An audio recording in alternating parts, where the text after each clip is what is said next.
I first of all want to congratulate the Rose. I understand tonight's gala is commemorating 25 years of what has been outstanding community service, particularly for those in need here in our community.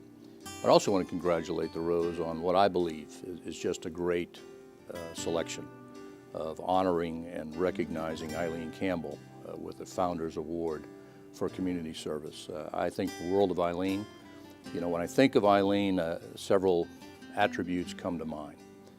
She's incredibly caring and compassionate about those things she believes in, and certainly she feels very strongly about breast cancer, and particularly in terms of helping those who may not have the means to help themselves. And the other attribute that really comes to mind, and I think we've all seen it, is passion. Eileen attacks everything she does with great passion, with great commitment, with great engagement.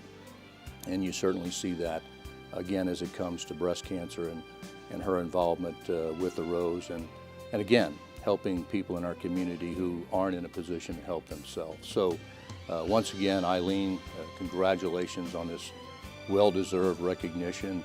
And I thank the Rose again for what you're doing and for recognizing a special, caring person like Eileen Campbell.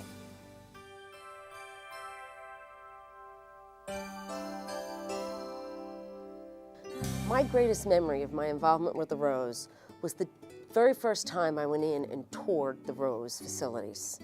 When you walk in that door, you feel the support, the love, the caring, that women that are going through this, that are so scared, whether they might have found a lump themselves or even if it's their annual mammogram that they're going to check in, you always have that question in the back of your mind, what if?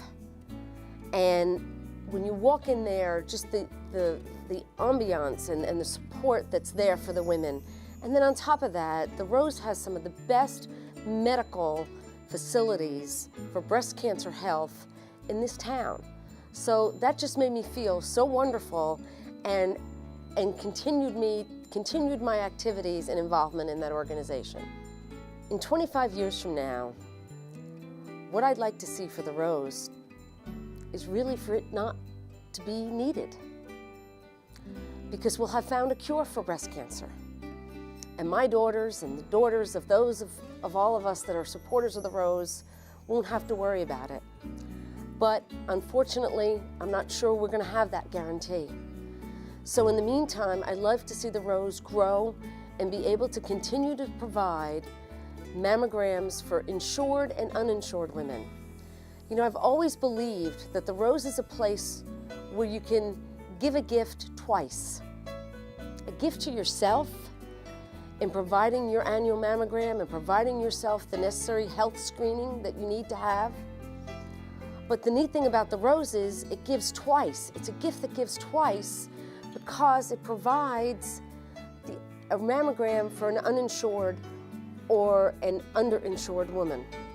And that's the beauty of the Rose. The greatest need for the Rose at this time is corporate and individual support and funding. Individual funding can come through writing a donation and making a donation to writing a check and making a donation to the Rose. But it also can come in the form of going and getting your mammogram there, encouraging your friends to have their mammograms done at the Rose. Because if we're an insured patient, the proceeds from that help pay for a mammogram for someone who can't afford it. And that's the beauty of it. But also, corporations need to step up and be sponsors of this wonderful organization to help women get early detection, because early detection in breast cancer does save lives.